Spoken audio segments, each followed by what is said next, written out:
अस्सलामुअलैकुम। कैसे हैं आप सब? उम्मीद करती हूँ सभी खैरियत से होंगे। मैं हूँ independent brand partner from Oriflame Pakistan. आज मैं आपको कुछ ट्रिक्स और कुछ एरियाज़ बताऊंगी जहाँ पर हम अपने परफ्यूम को लगाकर लॉन्ग लास्टिंग बना सकते हैं। सबसे पहले कुछ पॉइंट्स हमें माइंड में रखते हैं कि कभी भी परफ्यूम को सनलाइट के डायरेक्ट नहीं रखना, ना ही किसी हीट के पास रखना है परफ्यूम को।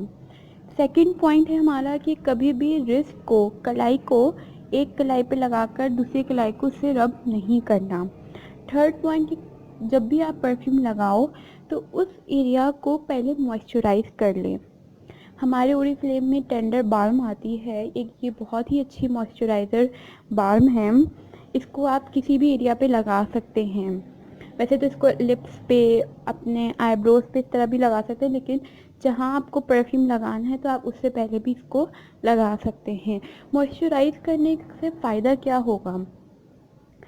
मॉइस्चराइज करने का फ़ायदा ये होगा कि जब आप परफ्यूम लगाएंगे तो ये मॉइस्चराइज़र जो होगा ये आपके परफ्यूम की फ्रेगरेंस को एब्जॉर्ब कर लेगा और उसको लॉन्ग लास्टिंग बनाएगा। तो फर्स्ट एरिया बताऊं मैं आपको, तो फर्स्ट एरिया है हमारा रिस्ट, कलाई। आपको अपनी दोनों कलाई पे अलग अलग करके परफ्यूम लगाना है। एक कलाई पे लगाने के बाद दूसरी कलाई को उससे रब नहीं करना, ये बहुत ही गलत तरीका है। सेकंड एरिया है हमारा इनर एल्बो।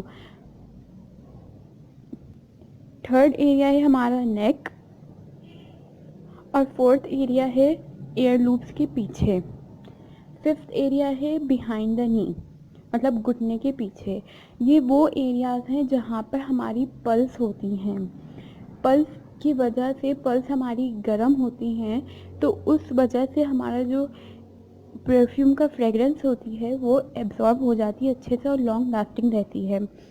जब ये मॉइस्चराइज़ करने को भी कहते हैं कि वो और अच्छे से मॉइस्चराइज़ करने से और अच्छे से एब्जॉर्ब हो जाती हैं।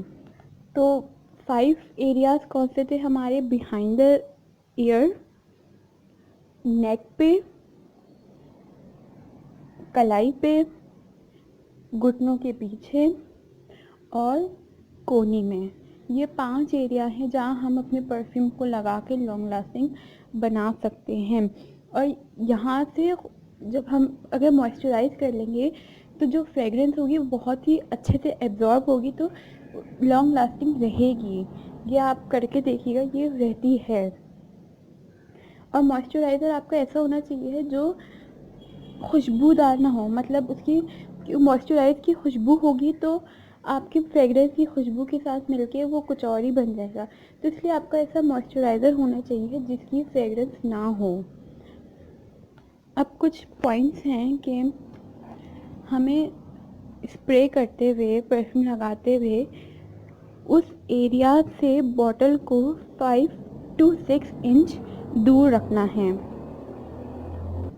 बॉटल को उस एरिया के बिल्कुल करीब नहीं रखना और बिल्कुल दूर नहीं रखना। 3 to 5 इंच का डिफरेंस होना चाहिए, गैप होना चाहिए बीच में।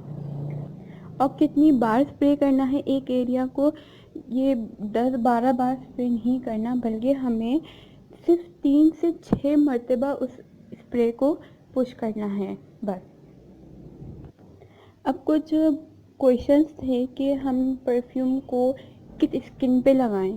तो हाइड्रेटेड स्किन या ऑयली स्किन में जो फ्रेगरेंस होती है परफ्यूम की वो बहुत ही अच्छे से एब्जॉर्ब हो जाती है और लॉन्ग लास्टिंग रहती है। सेकंड क्वेश्चन है कि किस कहाँ लगाएं स्प्रे, हम अपनी स्किन पे लगाएं या क्लोथ्स पे लगाएं। तो स्किन पे लगाने से आपकी जो फ्रेगरेंस के जो एलिमेंट्स हैं वो और ज़्यादा अच्छे होते हैं और लॉन्ग लास्टिंग रहते हैं स्किन पे लगाने से as compare to your clothes. अब एक और क्वेश्चन था कि परफ्यूम क्या हम डेली लगाएं। तो एज अकॉर्डिंग टू TLC मैं आपको बताऊं तो रोज़ परफ्यूम लगाने को कहा जाता है कि इंसान डिप्रेशन में चला जाएगा। ये इंडिकेशन होती है रोज़ परफ्यूम लगाने की कि इंसान डिप्रेशन पे जा रहा है। तो आप अल्टरनेट डेज पे लगा सकते हैं। अगर आप खुद रोज़ इतना परफ्यूम लगा रहे हैं तो उस परफ्यूम की वजह से आपको माइग्रेन भी हो सकता है, सामने वाले को हो या ना हो, पर आप खुद को आपको माइग्रेन हो सकता है, यहाँ तक कि आपको एलर्जी भी हो सकती है। या कभी कभार कुछ ऐसे लोग होते हैं जिनको खुद पता नहीं चल रहा होता, वो रोज़ लगा के जा रहे होते, तो उनको खुद अपने पास से इतनी नहीं आती कि बहुत ज़्यादा फ्रेगरेंस हो गई है, पर सामने वाले को ये फील होता है। तो you can wear in alternate days, या फिर आप अगर डेली लगाना चाहते हैं तो लगा सकते हैं, बट कहा जाता है कि डेली नहीं लगाना चाहिए, अल्टरनेट डेज पे लगाना चाहिए। उम्मीद करती हूँ कि आज की वीडियो आपके लिए यूज़फुल रही हो। दुआओं में याद रखिएगा। अल्लाह हाफ़िज़।